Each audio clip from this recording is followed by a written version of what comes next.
أعوذ بالله من الشيطان الرجيم. بسم الله الرحمن الرحيم. قال الرسول يا رب إن قوم اتخذوا هذا القرآن مهجورا. أعوذ بالله من الشيطان الرجيم. بسم الله الرحمن الرحيم. الحمد لله الذي أنزل على عبده الكتاب ولم يجعل له عوجا. اعوذ باللہ من الشیطان الرجیم. بسم اللہ الرحمن الرحیم. السلام علیکم عزیز سننے والو. آج جمعہ ہے اور بہت خوش قسمت جمعے کو سورہ کہف کی تلاوت بلا نہا کرتے ہیں. اس لیے میں نے بھی جمعے کے روز، یہ جمعہ بھی اور باقی 2 جمعے بھی، سورہ کہف کے لیے مخصوص کی ہیں. امید ہے کہ آپ اس سلسلے میں اگری کر جائیں گے کہ سورہ کہف کتنا اہم سورہ ہے اور اس سے کتنے فائدے ملتے ہیں. وہ تو مختلف روایات میں مختلف آئے ہیں، لیکن اللہ تعالی شکور ہے، اور وہ اگر آپ کے دل میں محبت ہے اس کی تو وہ بھی پھر محبت کا مظاہرہ کرتا ہے. اور جب وہ عظیم ہستی آپ سے محبت کرنا شروع کر دے تو پھر یہ دنیا آپ کی ہی ہے اور جنت الفردوس بھی آپ کے نصیب میں ہے. اللہ کرے کہ ہم سب ایسے قسمت والے ہو جائیں. سورہ کہف کے سلسلے میں بات کرنے سے پہلے ایک اور آیت آپ لوگوں نے سنی. وہ رسول اللہ صلی اللہ علیہ وسلم کی فریاد ہے، استغاثہ ہے اپنی قوم کے متعلق، اور ہم اس کی قوم ہیں. وہ فرماتے ہیں اللہ تعالیٰ سے کہ اے میرے رب، میری قوم نے قرآن کو اپنے آپ سے بہت دور کیا ہے. یہ فریاد استغاثہ وہ ہستی اپنی قوم کے متعلق کر رہی ہے کہ حضرت عائشہ کی ایک روایت کے مطابق جب ملک الموت اسرائیل علیہ السلام رسول اللہ صلی اللہ علیہ وسلم کی روح قبض کرنے کے لیے آ گئے تو رسول اللہ صلی اللہ علیہ وسلم کو بہت زیادہ اذیت ہو رہی تھی، تکلیف ہو رہا تھا. انہوں نے پوچھا کہ یہ آپ میری امت کے ساتھ بھی ایسا ہی کریں گے؟ تو اسلحی نے عرض کی کہ میں نے تو آپ کے اوپر اپنی صرف ایک انگلی رکھی ہے، آپ کی امت کے اوپر تو میں پوری کا پورا بوجھ ڈالوں گا. تو وہ بڑے رنجیدہ ہو گئے. وہ ہستی اگر اپنی قوم کے سلسلے میں یہ شکایت کرے تو قوم کو بھی سوچنا چاہیے کہ آخر ہم اتنے ظالم کیوں ہیں کہ رسول اللہ صلی اللہ علیہ وسلم ہمارے خلاف اس قسم کی شکایت اللہ تعالیٰ سے عرض کریں گے. میرے عزیز سننے والوں، قرآن ایسے ہمارے پاس نہیں آیا ہے. اگرچہ اس کی تلاوت سے بھی بڑا سکون ملتا ہے، لیکن تلاوت کے ساتھ ساتھ اس کے اندر جو کچھ ہے وہ بہت عظیم ہے. وہ اس کے بغیر ایک مسلمان کا، جس کو میں نے ثابت کیا ہے کہ وہ وائس رائے ہے، خلیفہ ہے، اور خلیفہ کی کچھ ڈیوٹیز ہوتی ہیں، ان ڈیوٹیز کی سرانجام کرنے کے لیے، سرانجام دینے کے لیے قرآن کو سمجھنا، تلاوت کرنا اور پھر سمجھنا کہ کیا تلاوت کیا ہے، اس کے بغیر کوئی چارہ نہیں ہے. لہذا رسول اللہ صلی اللہ علیہ وسلم مجبور تھے کہ میں نے اس رستے پہ یا دیگر انبیاء کرام نے، قرآن ان کا نام نہیں تھا ان موضوعات کا، ان آیات کا جو ان پہ نازل ہوئی، لیکن وہ قرآن کا ایک تسلسل تھا، ابتدا تھا، اور قرآن ان کا تسلسل ہے. لہٰذا اس سلسلے میں بہت قربانیاں دی گئی ہیں، انسانوں نے دی ہیں، گوشت پوشت کے انسانوں نے دی ہیں۔ ان میں سب سے زیادہ اہم نام جناب نوح علیہ السلام کا ہے کہ انہوں نے 950 سال تک انتہائی اذیت برداشت کی، لیکن ڈٹے رہے، اور اس کی امت 950 سال کے بعد بھی کشتی کے اندر آ گئی تھی، لیکن اللہ تعالیٰ نے اس کو جو سرٹیفکیٹ دیا وہ تمام انبیاء کے سلسلے میں بہت اہم لوگوں میں سے ہیں وہ، کہ نوح علیہ السلام سلام علی نوح فی العالمین، کہ نوح علیہ السلام پہ پوری عالموں میں سلام ہو، اور انہوں نے اس پیغام کی ابتدا کی جو بعد میں رسول اللہ صلی اللہ علیہ وسلم پہ اس کی تکمیل ہو گئی۔ اسی طرح پھر بعد میں موسیٰ علیہ السلام، عیسیٰ علیہ السلام اور یحییٰ علیہ السلام کو تو تقریباً قتل کر دیا گیا۔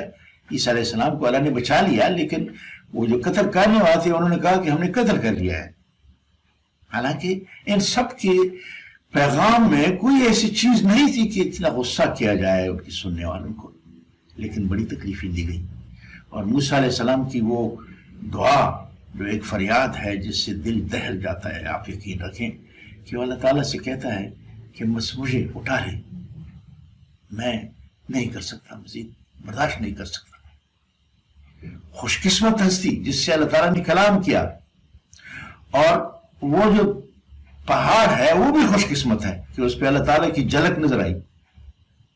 فرعون جیسے بادشاہ کو اس نے چیلنج کیا اللہ کے لیے۔ تو اس سلسلے میں موسیٰ علیہ السلام کی خدمات جس ذریعے سے انہوں نے وہ پیغام جاری رکھا اور ہم تک رسول اللہ صلی اللہ علیہ وسلم نے پہنچایا، اب جو اس کے ساتھ ہمارا رویہ یہ ہو کہ ہم اس کو سمجھ بھی نہیں پا رہے ہیں،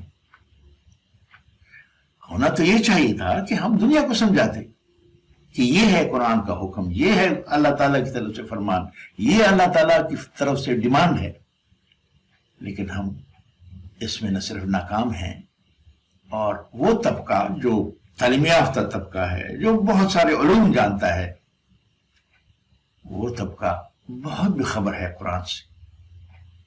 لہذا میں اسی کوشش میں لگا ہوا ہوں کہ اپنے تئیں جو بھی ہو سکے مجھ سے وہ لوگوں کو اس بات کی اہمیت دلواؤں کہ قرآن کو سمجھ لیں، قرآن کو سمجھ لیں۔ جب قرآن کو سمجھ لیں گے تو پھر آپ کو یہ پتہ ہوگا کہ قرآن میں کیا ہے۔ تو آپ سمجھیں گے نہیں، اگرچہ تلاوت کرنے کی بھی بہت اجر ہے تلاوت کرنے کی، لیکن یہ آیا اس لیے نہیں تھا کہ صرف اس کی تلاوت کی جائے گی، بلکہ اس لیے آیا تھا کہ اس کو اس کے مطابق جس طرح رسول اللہ صلی اللہ علیہ وسلم نے ایک جماعت تیار کر لی، اس طرح یہ جماعتیں تیار ہوں گی اور اس دنیا میں امن، سلامتی، ایمانداری، خوشیاں، سکون نافذ کریں گے۔ اس لیے جو میں سورہ کہف کے سلسلے میں باتیں کروں گا وہ اسی نکتے کے ارد گرد گھومتی رہیں گی کہ سورہ کہف میں جن لوگوں کا ذکر ہے انہوں نے بڑی قربانیاں دی تھی، انہوں نے بھی اللہ تعالیٰ کو نہیں دیکھا تھا، ہم نے بھی نہیں دیکھا ہے، لیکن یہی تو مزہ ہے کہ جو غیر بغیر بنا دیکھے اللہ تعالیٰ کو وہ حیثیت دیتے ہیں جو اس کا حق ہے۔ جو سورہ کہف میں قومیں ہیں یا اس کے علاوہ اصحاب الحدود جو تھے جن پہ بڑا ظلم ہوا، بڑی اذیتیں دی گئیں، یا رسول اللہ صلی اللہ علیہ وسلم کے ساتھی ان سب پہ ان سب کو اذیتیں دی گئیں اور بڑے امتحان میں ڈالا گیا تھا، لیکن وہ ڈٹے رہے۔ حضرت بلال اور باقی جو ان کے ساتھی تھے ان سب نے قرآن کے لیے بڑی قربانیاں دی، اللہ تعالیٰ کے لیے بڑی قربانیاں دی۔ عشق وہی ہے جو انہوں نے ہمارے لیے ثابت کیا ہے۔ اس سلسلے میں جب میں سورہ کہف آج پڑھ رہا تھا تو بے اختیار ان لوگوں کے سامنے سر جھک جاتا ہے کہ ان لوگوں نے کس محنت سے قرآن کو ہم تک صحیح حالت میں پہنچایا۔ یہ کوئی معمولی بات نہیں ہے کہ آج ہمارے پاس جو قرآن ہے وہ صحیح حالت میں ہے، وہ وہی ہے جو اللہ تعالیٰ نے فرمایا ہے۔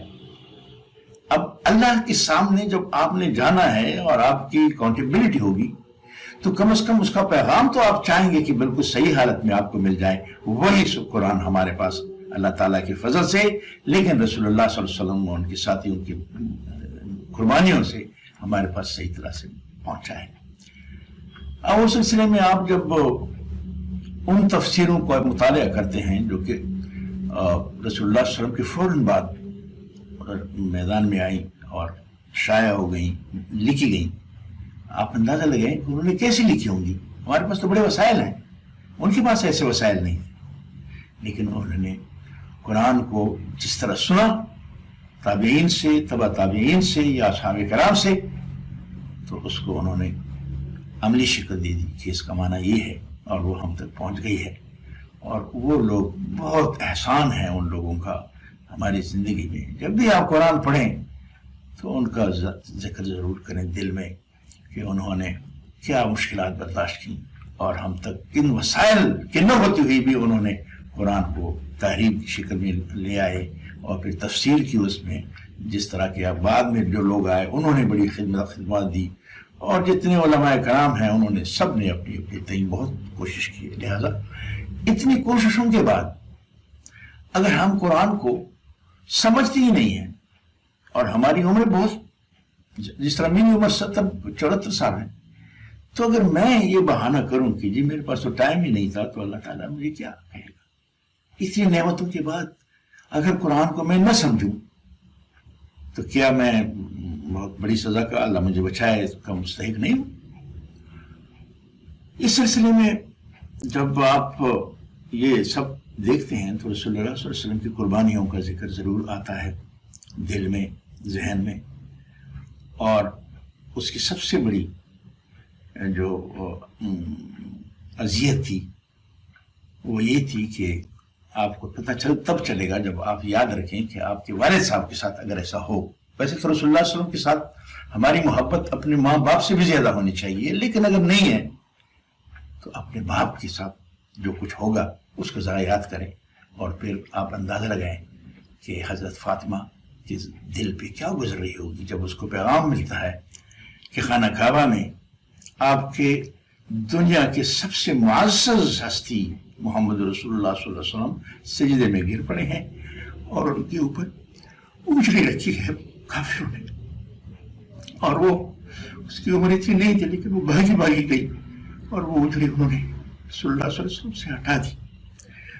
آپ ذرا تصور تو کر لیں، ان حالات کا تصور تو کر لیں۔ یہ صرف آپ کے لیے اور ہمارے لیے کہ ان کو جو مشن ملا تھا وہ صحیح طرح سے پہنچائے، اور اس کے سلسلے میں جو بھی مخالفت ہوگی اس کو انگیز کر لیں۔ پھر جب رسول اللہ صلی اللہ علیہ وسلم طائف گئے، اس امید سے گئے کہ ان پہ اللہ تعالیٰ کی بڑی نعمتیں ہیں، سبز و شاداب پہاڑیاں ان کے پاس ہیں، باغات ہیں انگور کے اور دوسرے۔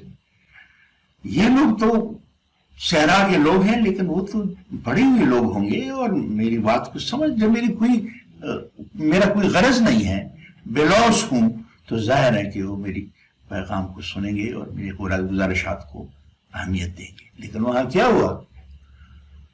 وہاں وہ ہوا جو آپ اپنے والد کو ذہن میں رکھیں کہ وہ طائف کی گلیوں میں آگے دوڑ رہے ہیں، پتھر پھاڑ رہے ہیں، اور اس سے جو خون بہا ان کی جوتی مبارک سب بھر گئی، اور وہ اتنی تکلیف میں تھے کہ کوئی پناہ کی تلاش میں تھے، اور وہ پناہ ایک باغ میں ملی جس کا رکھوالا مسلمان نہیں تھا۔ اللہ تعالیٰ کی طرف سے حکم ہوا اس کو کہ پناہ دو، میرے رسول کو پناہ دو، اور پھر اس نے پناہ دی اس کو۔ اور اس کے بعد بھی آپ دیکھیں جب اس سے کہا گیا کہ اگر آپ چاہتے ہیں تو پہاڑوں کے فرشتے آئے کہ جی ہم ان کو طائف کو 2 پہاڑوں کے درمیان رگڑ لیں گے، تو اس نے کہا نہیں، ہو سکتا ہے کہ ان سے ایسے لوگ ملیں کہ وہ پھر میری پیروی کر دیں، اس پیغام کو مان لیں، یہ پیغام تو اللہ کا ہے، میرا تو نہیں۔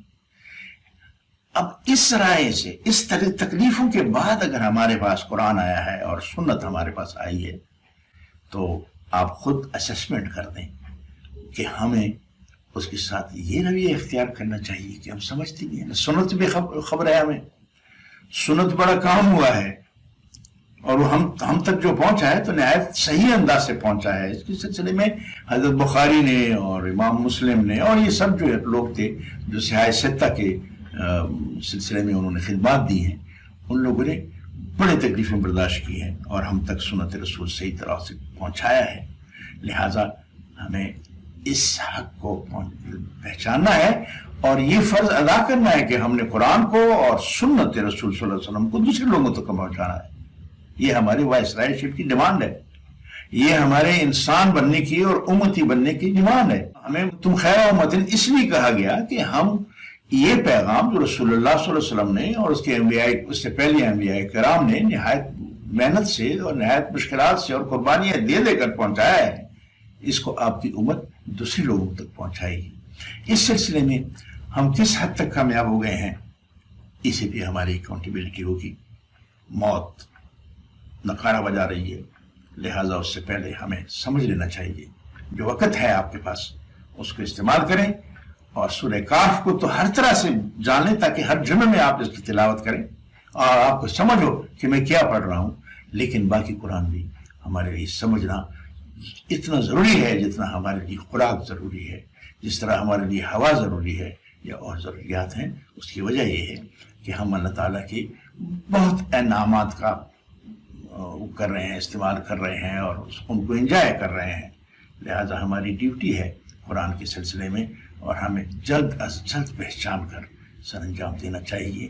میری دعا ہے کہ ہم سب اس سلسلے میں کامیاب ہوں. وآخر دعوانا ان الحمدللہ رب العالمین.